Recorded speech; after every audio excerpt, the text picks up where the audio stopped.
وعلی آلک و اصحابک یا سیدی یا حبیب اللہ الصلاۃ والسلام علیک یا سیدی یا خاتم النبیین وعلی آلک و اصحابک یا سیدی یا خاتم النبیین۔ رب ذوالجلال کا بے پناہ فضل و احسان ہے کہ جس نے ہمیں ماہ رمضان کا مہینہ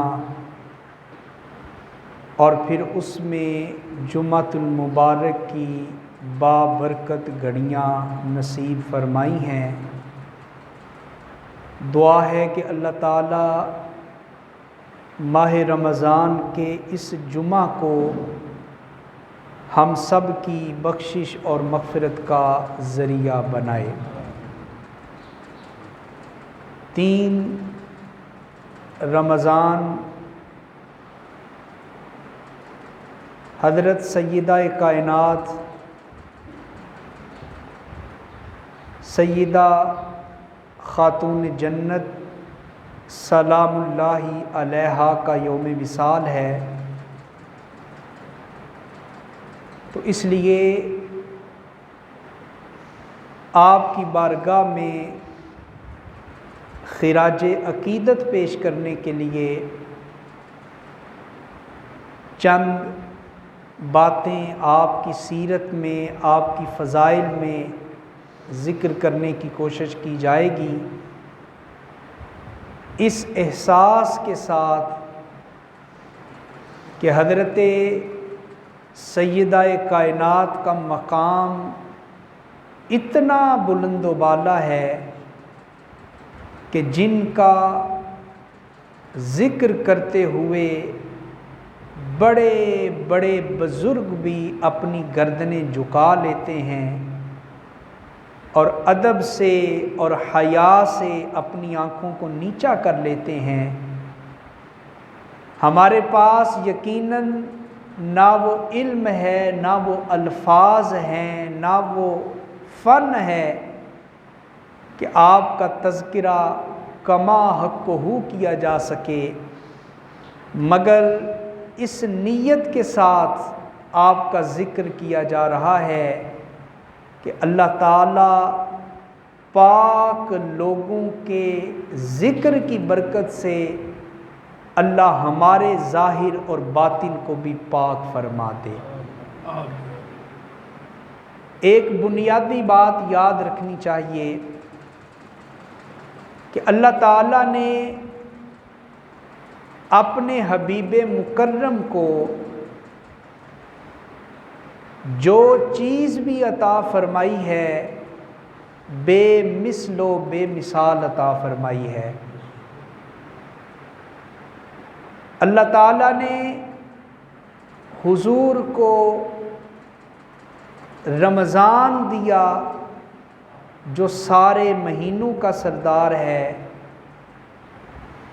لیلۃ القدر کی رات عطا فرمائی جو ساری راتوں کی سردار ہے، جمعۃ الوداع کا دن عطا کیا جو سارے جمعوں کا سردار ہے۔ قرآن پاک کی صورت میں ایک ایسی کتاب عطا کی جو ساری کتابوں کی سردار ہے۔ حضور کو امت بھی وہ عطا فرمائی جو ساری امتوں کی سردار ہے۔ رب ذوالجلال نے حضور کو ابو بکر جیسا ایسا صدیق عطا فرمایا جو سارے صدیقوں کا سردار ہے۔ عمر جیسا عادل دیا جو عدل کرنے والوں کا سردار ہے۔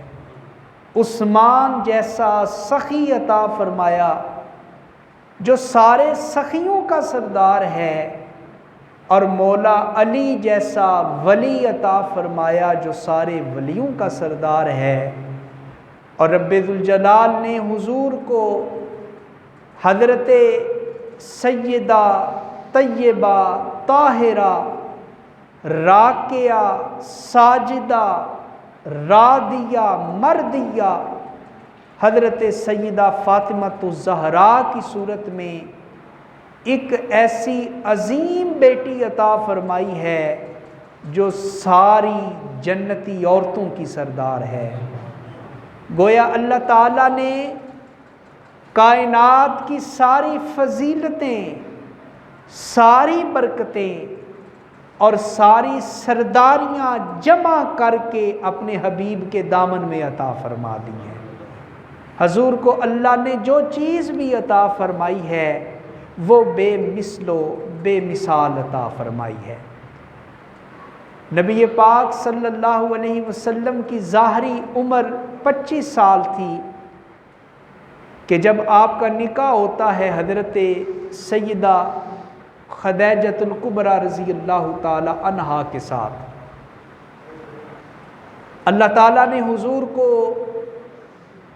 4 بیٹیاں اور 2 بیٹے حضرت سیدہ خدیجۃ الکبریٰ کے بطن اطہر سے عطا فرمائے۔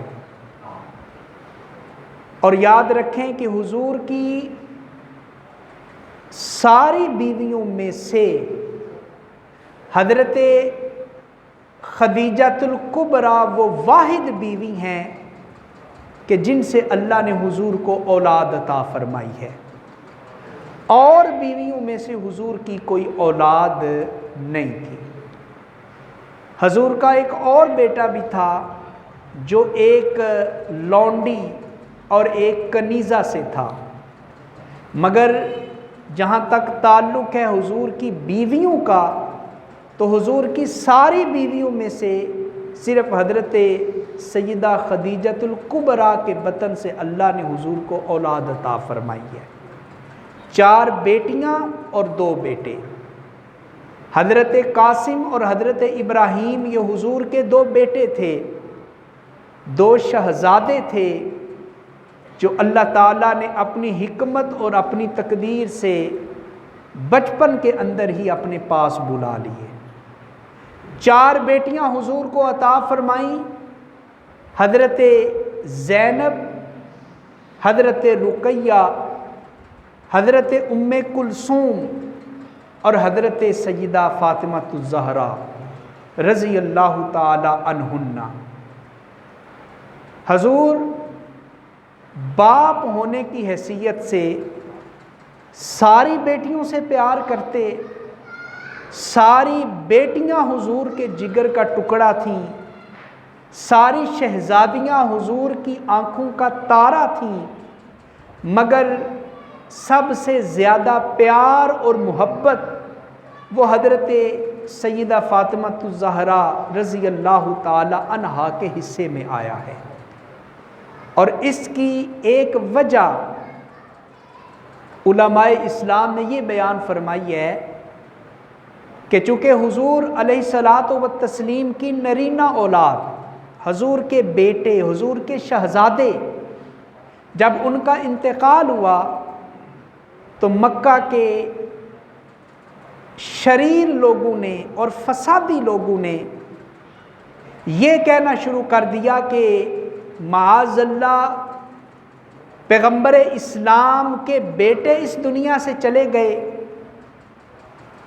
تو جب بیٹا نہ ہو تو باپ کی نسل آگے نہیں چلتی، باپ کا سلسلہ آگے نہیں چلتا، تو جب پیغمبر اسلام کے بیٹوں کا انتقال ہو گیا ہے تو معاذ اللہ اب دین اسلام ختم ہو جائے گا اور پیغمبر اسلام کا کوئی نام لینے والا نہیں ہوگا، کوئی ذکر کرنے والا نہیں ہوگا، ان کا نام ختم ہو جائے گا، ان کا ذکر ختم ہو جائے گا۔ جب حضور کے کانوں میں مشرکین مکہ کے یہ طعنے پڑے اور حضور نے ان کے طعنوں کو سنا تو حضور کا قلب اقدس غمگین ہوا، آنکھوں سے آنسو جاری ہوئے۔ ایک تو بیٹوں کے جانے کا غم ہے اور دوسرا لوگوں کی باتیں ہیں، لوگوں کے واویلے ہیں۔ حضور کی آنکھوں سے آنسو جاری ہوئے تو اللہ نے جبریل کو سورہ کوثر دے کر بھیجا اور کہا کہ اے جبریل جاؤ یہ صورت لے کر میرے حبیب کے پاس جاؤ اور میرے حبیب کو یہ تسلی دے دو، انا آتیناک الکوثر، اے حبیب ہم نے آپ کو اولاد کی کثرت عطا فرمانی ہے۔ یہ کہہ رہے ہیں کہ آپ کا نام مٹ جائے گا، آپ کا ذکر مٹ جائے گا، ہم رب ہو کے اس بات کا اعلان کر رہے ہیں اور اس بات کا وعدہ کر رہے ہیں کہ نام مٹے گا تو ان بدبختوں کا مٹے گا، نسل ختم ہوگی تو ان بدبختوں کی نسل ختم ہوگی، ذکر مٹے گا تو ان کا ذکر مٹے گا، ہم رب ہو کے اعلان کر رہے ہیں۔ اے حبیب قیامت کی صبح تک بھی کسی کا ذکر اونچا رہے گا تو اے حبیب ہم نے تیرے ذکر کو قیامت تک کے لیے بلند فرما دیا ہے۔ انا آتیناک الکوثر، یہ کہہ رہے ہیں کہ آپ کی نرینہ اولاد انتقال کر گئی تو آپ کی نسل آگے نہیں چلے گی، تو ہم یہ اصول ہی بدل رہے ہیں، یہ ضابطہ ہی بدل رہے ہیں۔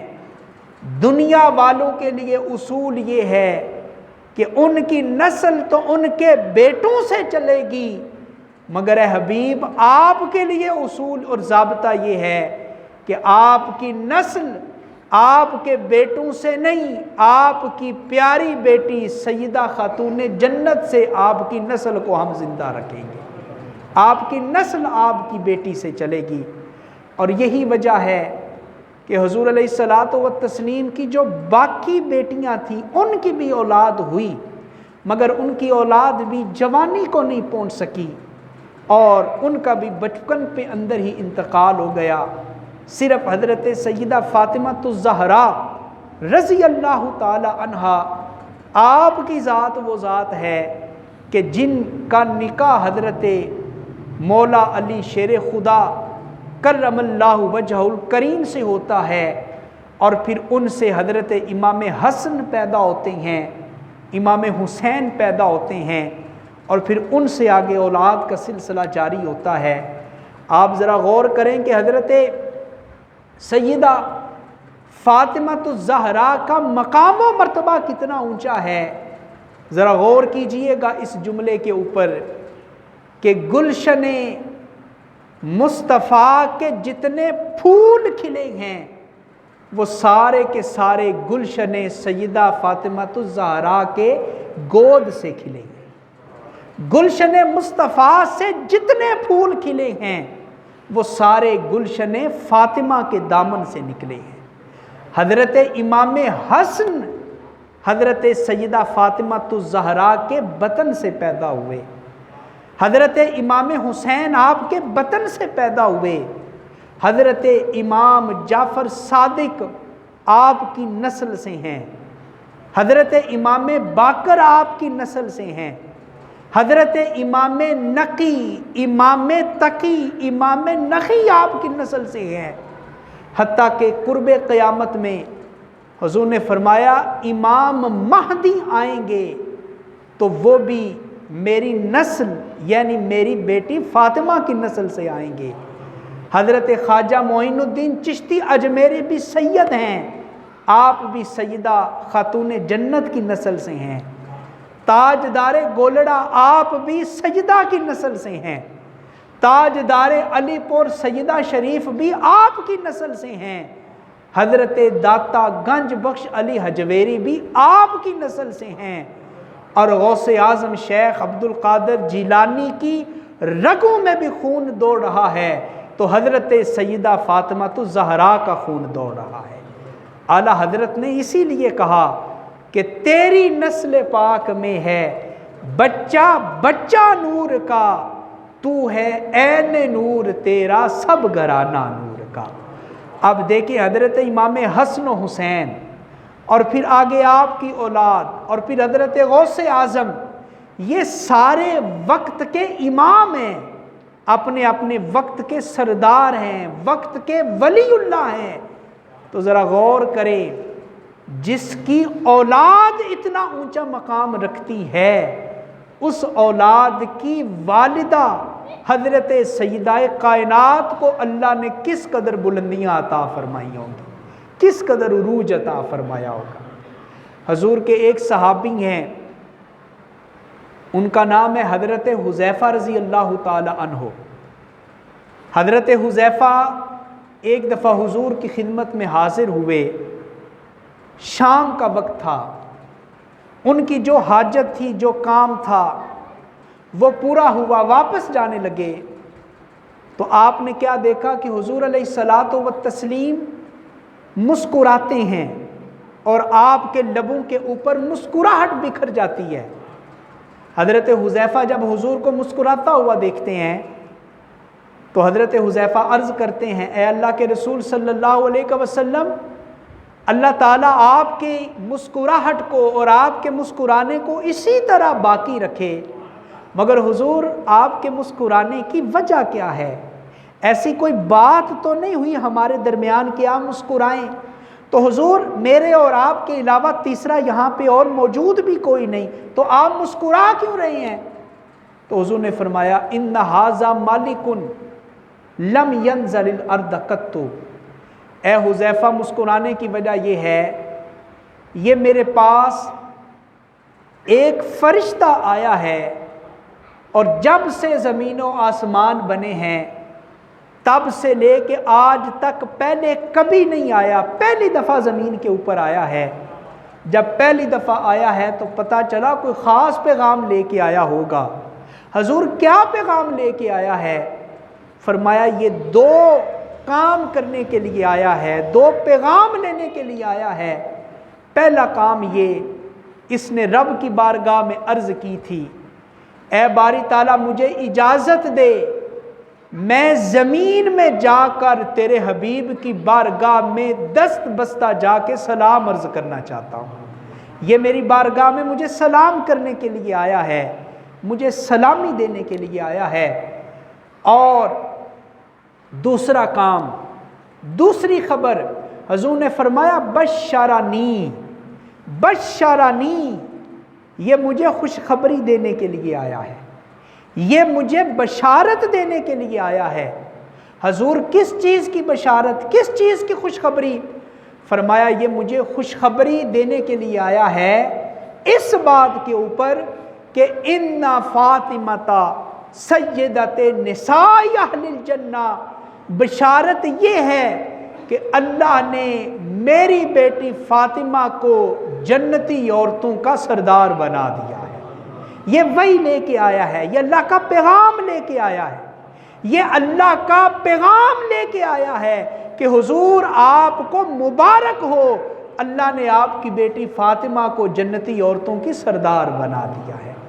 پتہ چلا کہ حضور کے سامنے جب حضرت سیدہ کائنات کا ذکر کیا جائے تو حضور بھی خوش ہو جایا کرتے ہیں، حضور کے لبوں کے اوپر بھی مسکراہٹ آ جاتی ہے۔ آج ہم بھی ماہ رمضان کے اندر اے اللہ کے رسول آپ کی پیاری بیٹی کا تذکرہ کر رہے ہیں، جنتی عورتوں کی سردار کا ذکر کر رہے ہیں، اس نیت سے کہ آپ کے سامنے آپ کی اولاد کا ذکر ہوتا ہے تو خوش ہو جاتے ہیں۔ حضور ہم بھی آپ کے سامنے آپ کی پیاری بیٹی کا ذکر کر رہے ہیں، آپ کی پیاری بیٹی کا ذکر سن رہے ہیں۔ حضور کرم کیجئے، ہم غلاموں کے اوپر بھی اپنی نظر محبت ڈال دیجئے، حضور ہمارے اوپر بھی آپ راضی ہو جائیے، اللہ کی بارگاہ میں ہماری مغفرت کی بھی سفارش کر دیجئے، ہماری بخشش کی بھی سفارش کر دیجئے۔ حضور نے کیا فرمایا کہ یہ فرشتہ خوشخبری لے کر آیا ہے۔ کیا خوشخبری لے کر آیا ہے؟ کہ اللہ نے میری بیٹی فاطمہ کو جنتی عورتوں کا سردار بنا دیا ہے۔ کیا بنا دیا ہے؟ جنتی عورتوں کا سردار، سردار بنا دیا ہے۔ اب سردار کون ہوتا ہے؟ لیڈر، رہنما، قائد کون ہوتا ہے؟ جو اپنے شعبے کے تمام لوگوں سے زیادہ مرتبہ رکھتا ہے، وہ لیڈر ہوتا ہے، وہ قائد ہوتا ہے۔ مثال کے طور پہ علماء جب کسی کو سردار بنائیں، اپنا کسی کو لیڈر بنائیں، کسی کو راہبر بنائیں، تو اسے تو نہیں نہ بنائیں گے جس کا علم سب سے تھوڑا ہوگا، بلکہ کسے سردار بنائیں گے جس کا علم سب سے زیادہ ہوگا۔ ولی اللہ وہ اپنا سردار بنانے کے لیے جمع ہوں تو اس کو سردار بنائیں گے جس کی ولایت سب سے اعلیٰ ہوگی۔ قرہ حفاظ وہ جمع ہوں کہ ہم نے ایک تنظیم بنانی ہے اور اس تنظیم کا ہیڈ اور لیڈر اور سردار کس کو بنانا ہے؟ جس کی قرات سب سے افضل ہوگی، سب سے اعلیٰ ہوگی۔ تو پتہ چلا سردار وہ ہوتا ہے جو اپنے شعبے کے، اپنے فیلڈ کے تمام لوگوں سے زیادہ مرتبہ رکھتا ہے۔ اب یہ مثال سمجھانے کا مقصد یہ ہے کہ اس حدیث کی شرح اور حضرت سیدہ کائنات کا مقام و مرتبہ آپ سمجھ جائیں۔ حضور کہہ رہے ہیں کہ میری بیٹی جنتی عورتوں کی سردار ہے۔ اب جنت میں جائیں گی نماز پڑھنے والی عورتیں، پتہ چلا حضرت سیدہ کائنات کی نماز ساری عورتوں سے اعلیٰ ہے۔ جنت میں جائیں گی روزہ رکھنے والی عورتیں، پتہ چلا سیدہ کائنات کا روزہ سب سے اعلیٰ ہے۔ جنت میں جائیں گی صدقہ و خیرات کرنے والی عورتیں، پتہ چلا حضرت سیدہ کائنات کا صدقہ و خیرات سب سے اعلیٰ ہے۔ یہ حدیث بتا رہی ہے لوگوں میری بیٹی فاطمہ کو عام نہ سمجھنا، اللہ نے میری بیٹی فاطمہ کے ایمان کو بھی بے مثل و بے مثال بنا دیا ہے، میری بیٹی فاطمہ کی عبادت کو بھی بے مثل و بے مثال عبادت بنا دیا ہے۔ یہ ہے حضرت سیدہ کائنات کا مقام، ان کا مرتبہ۔ حضرت حکیم الامت علامہ اقبال سے کسی نے پوچھا، اے اقبال ذرا بتا کہ حضرت عیسیٰ کی والدہ حضرت مریم کا مقام و مرتبہ زیادہ ہے یا حضور کی لخت جگر، حضور کی آنکھوں کی ٹھنڈک، حضور کے جگر کا ٹکڑا حضرت فاطمہ تو زہرا کا مقام زیادہ ہے؟ دونوں میں سے کس کا مقام زیادہ ہے، حضرت مریم کا یا حضرت سیدہ فاطمہ تو زہرا کا؟ تو حضرت علامہ اقبال نے جواب دیا، آپ کہتے ہیں مریم از یک نسبت عیسیٰ عزیز و سے نسبت حضرت زہرا عزیز۔ آپ کہتے ہیں تم پوچھ رہے ہو کہ حضرت مریم کا مقام زیادہ ہے یا حضرت سیدہ خاتون جنت کا مقام زیادہ ہے، تو اقبال کا فیصلہ یہ ہے کہ حضرت مریم کو صرف ایک فضیلت حاصل ہے کہ وہ حضرت عیسیٰ کی امی جان لگتی ہیں، مگر حضرت فاطمہ کو ایک فضیلت نہیں، اللہ نے حضرت فاطمہ کو 3 فضیلتیں عطا فرما دی۔ حضرت فاطمہ کا مقام 3 جہتوں سے، 3 فضیلتوں سے، 3 سمتوں سے حضرت مریم سے بلند و بالا ہے۔ اور وہ 3 فضیلتیں کون سی ہیں؟ کہتے ہیں نور چشم رحمت للعالمین، امام اولین و آخرین، بانو تاجدار حل عطا، مرتضی مشکل کشا شیر خدا، مادر مرکز پرکار عشق، مادر قافلہ سالار عشق۔ کہتے ہیں کہ حضرت مریم کو تو صرف ایک مرتبہ حاصل ہے کہ آپ حضرت عیسیٰ کی والدہ لگتی ہیں، مگر حضرت فاطمہ کو اللہ نے 3 فضیلتیں عطا فرمائی ہیں۔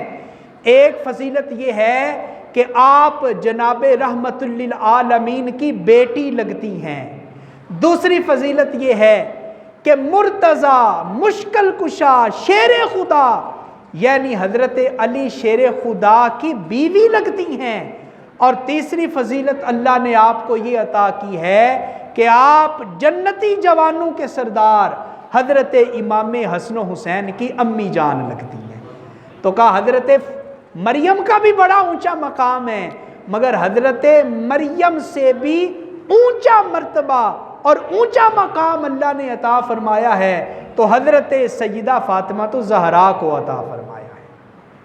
اور نبی کریم صلی اللہ علیہ وسلم کی بارگاہ میں حضرت سیدہ کائنات کا مقام و مرتبہ کتنا اونچا ہے، ذرا غور کیجئے گا اور توجہ رکھیے گا۔ حضور کی بارگاہ میں جب صحابہ آتے تھے نا کسی کام کے لیے یا حضور کی زیارت کے لیے یا حضور کی مجلس میں اور حضور کی صحبت میں بیٹھنے کے لیے، تو صحابہ آ کے ایک جملہ بولا کرتے تھے، ایک لفظ بولا کرتے تھے، اور وہ صرف جملہ بازی نہیں ہوتی تھی، وہ صحابہ کے ایمان کی ترجمانی ہوتی تھی، وہ جملہ صحابہ کے دلوں سے نکلا کرتا تھا۔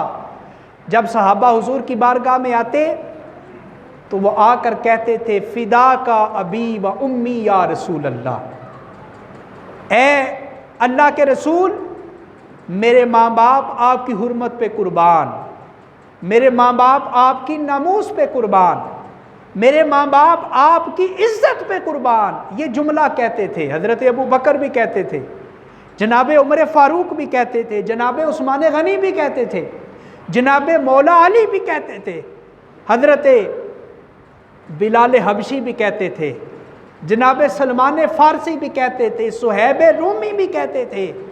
وہ کیا کہتے تھے؟ وہ جملہ آپ بھی کہہ لیجئے، صحابہ کیا جملہ کہتے تھے حضور کی بارگاہ میں آتے؟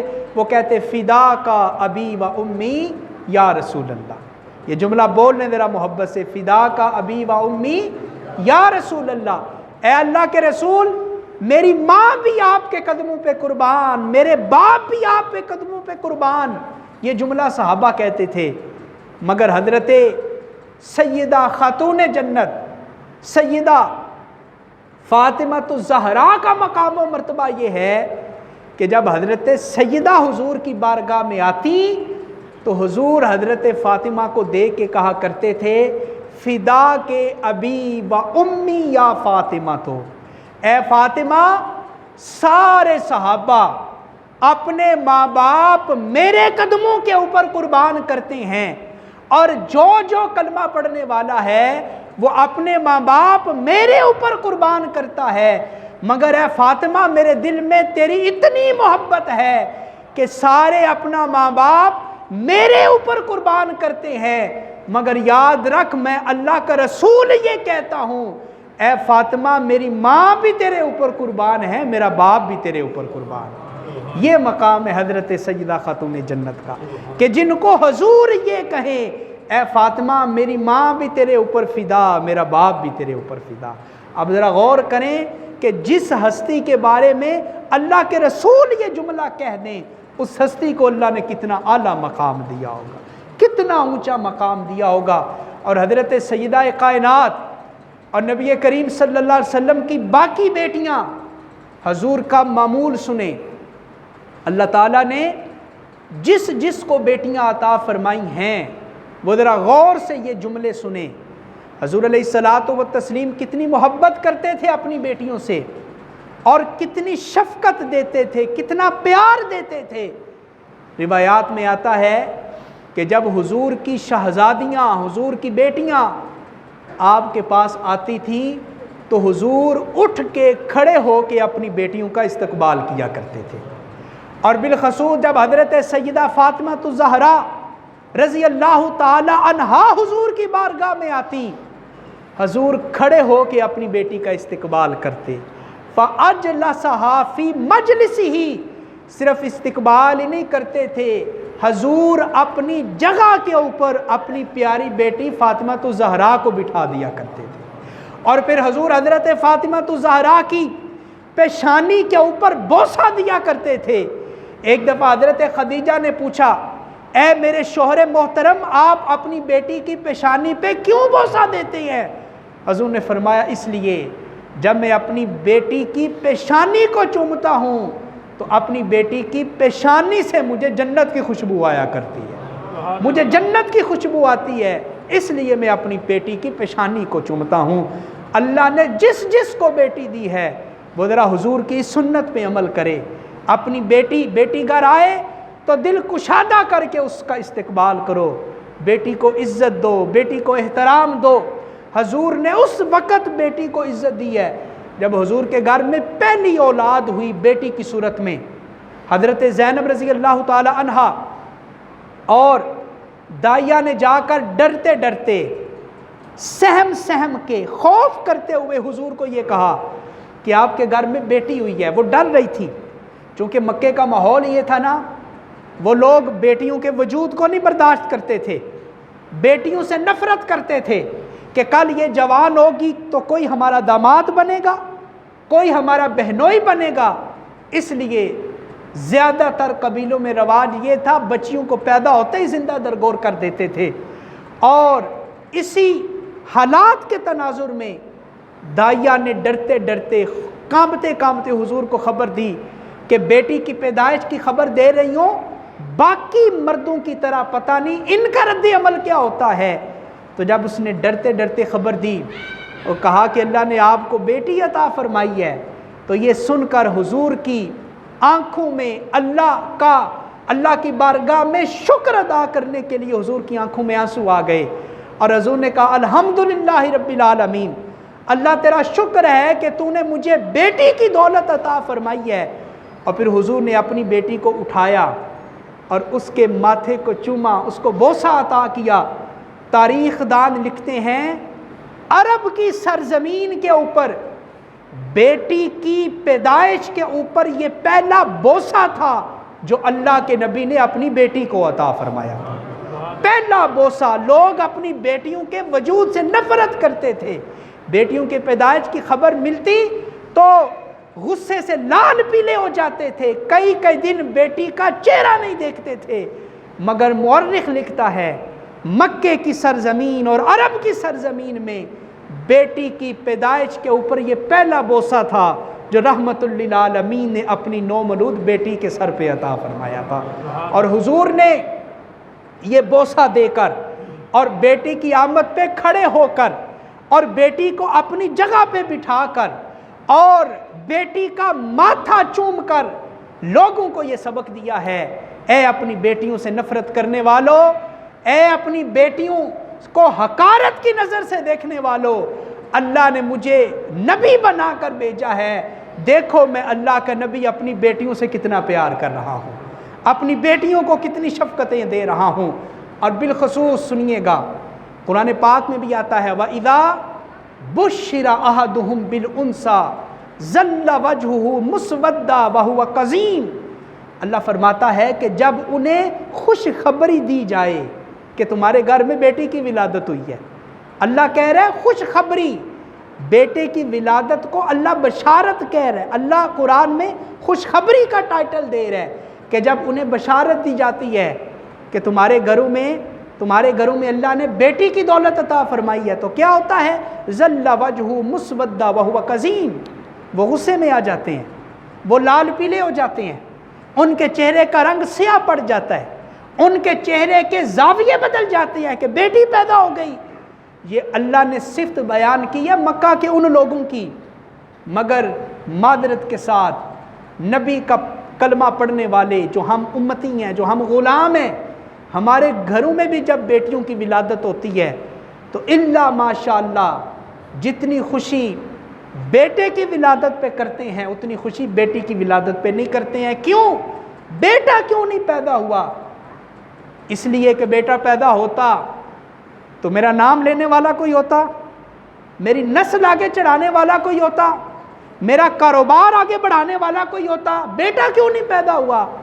گویا بیٹے کی ولادت پہ خوشی اس لیے کرتے ہیں دنیا کے نفع کے لیے، دنیا کے فائدے کے لیے۔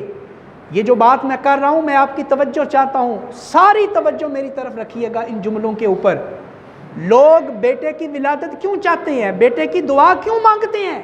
مانگنی چاہیے، اللہ کے نبیوں کی سنت ہے بیٹے کی دعا مانگنا، مگر ہمارا رویہ کیا ہے؟ بیٹا اس لیے مانگتے ہیں کہ دنیا اچھی چلے، میرا کوئی نام لینے والا ہو، میری نسل کو آگے بڑھانے والا ہو۔ گویا دنیا کا فائدہ، دنیا کا نفع ہمارے سامنے ہوتا ہے، مگر یاد رکھیں بیٹی اللہ جس کو دیتا ہے نا، اور جو بیٹی کا خوش ہو کے استقبال کرتا ہے اور جو ساری زندگی بیٹی کو شفقتیں دیتا ہے، محبتیں دیتے ہیں، حضور نے فرمایا وہ شخص جس کو اللہ 2 بیٹیاں عطا کرے اور وہ اپنی بیٹی کی اچھے طریقے سے پرورش کرے، اور بیٹے کو بیٹی کے اوپر ترجیح نہ دے. یہ بڑی خاص بات ہے، غور کرے. بیٹے کو بیٹی کے اوپر ترجیح نہ دے اور اچھے طریقے سے بیٹیوں کی پرورش کرے، پال پوس کے جوان کرے، پھر ان کی شادی کر دے.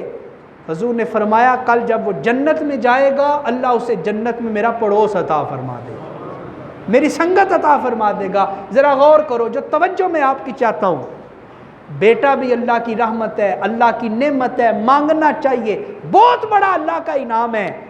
مگر بیٹیوں کی ولادت پہ ناراض نہیں ہونا، منہ کے تیور نہیں بدلنے، چہرے کا رنگ پیلا نہیں پڑنا چاہیے، اس لیے کہ بیٹا دنیا کے نفع کے لیے ہے مگر بیٹی آخرت کے نفع کے لیے ہے.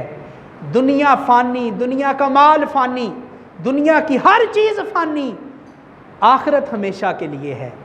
آخرت کو فنا نہیں ہے، آخرت کو بقا ہے. تو جب بیٹیوں سے پیار کرو گے، بیٹیوں سے محبت کرو گے تو کیا ہوگا؟ حضور فرما رہے ہیں بیٹیوں سے محبت کرو گے، شفقت کرو گے، ان کے حقوق پورے کرو گے، اللہ تمہیں جنت بھی عطا